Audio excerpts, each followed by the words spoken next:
Cases are on the rise in the U.S., and Louisiana is no exception. The state's Department of Health reports a spike that could lead to a record number of cases this year. Dr. Fred Lopez with LSU Health New Orleans joins us with a closer look. Good morning. Good morning. Well, thanks so much for joining us.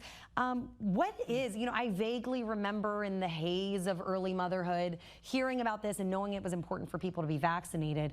What is whooping cough? So whooping cough is sometimes called pertussis, and it's a really contagious respiratory illness caused by a bacteria called Bordetella pertussis. Okay. Interestingly, it's only seen in humans, and it's transmitted through respiratory droplets. So if you're infected with this bacteria, if you cough or you sneeze, somebody next to you can inhale those droplets and get infected.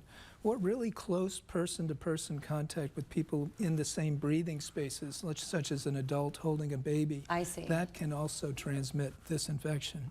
Okay, so would wearing a mask, I know like we kind of learned during COVID that those little respiratory droplets, a mask can be helpful. Would that be helpful if you're going to be around someone's baby? Well, some people think we're starting to see more cases now of whooping cough. You just mentioned, in fact, that Louisiana is seeing a large number of cases. And probably some of it is we relaxed our mitigation measures from several years ago. No mask, no distancing.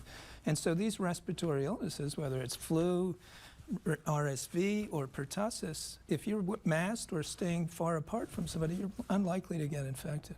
Okay, so we worry most about those who are unvaccinated, I presume, because this is something you can be vaccinated against.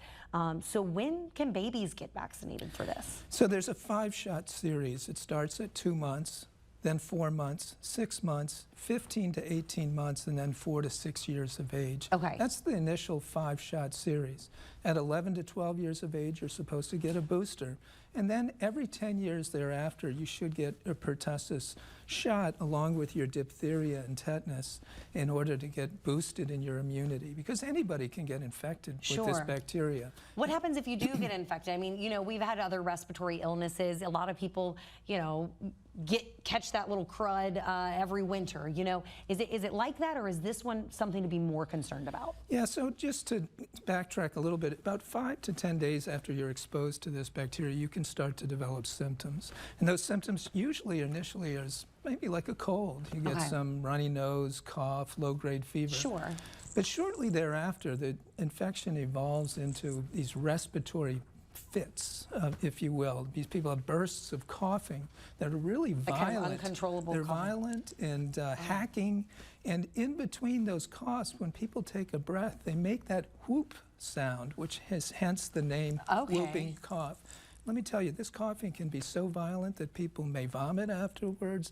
They may actually break ribs, and they certainly are going to have a difficult time sleeping, for example, as well. Like many other viruses, is it particularly hard on the elderly and on young children?